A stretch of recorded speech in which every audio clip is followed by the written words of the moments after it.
ये तमाम वीडियोस ख़ास तौर पर मालूमाती और एजुकेशनल मकासद के लिए बनाई जाती हैं।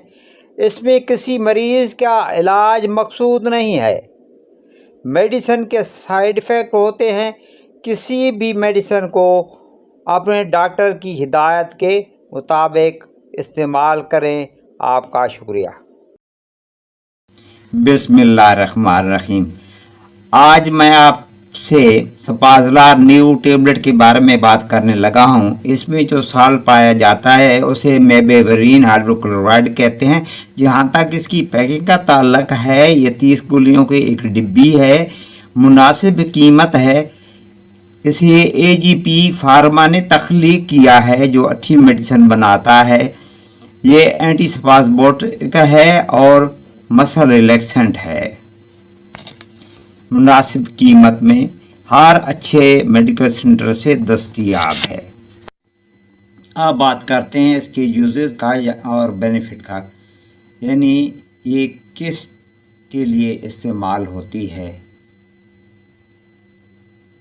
IBS यानी इरिटेबल बाउल सिंड्रोम में ये इस्तेमाल की जाती है। मैदे में दर्द के लिए भी इसे इस्तेमाल में लाया जाता है। आंतों में सोजिश हो गई हो और दर्द हो रहा हो तो भी इसे इस्तेमाल किया जाता है। जिस मरीज़ की पेट की सर्जरी हुई हो और उसे पेन हो रहा हो तो उसके लिए भी इसे देते हैं।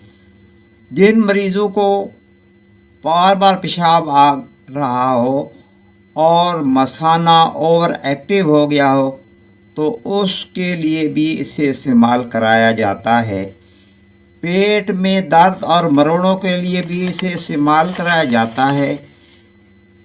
जिन मरीज़ों को कब्ज़ होती हो उसके लिए भी इसे इस्तेमाल में लाया जाता है, और जिन्हें डायरिया हो गया हो उन्हें भी ये मेडिसिन दी जाती है।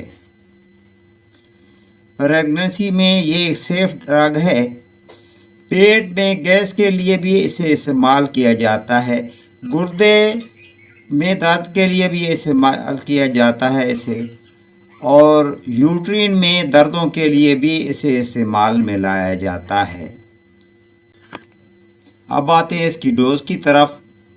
तो एक गोली जो 135 mg की होती है, सुबह, दोपहर और शाम को मरीज़ को दें।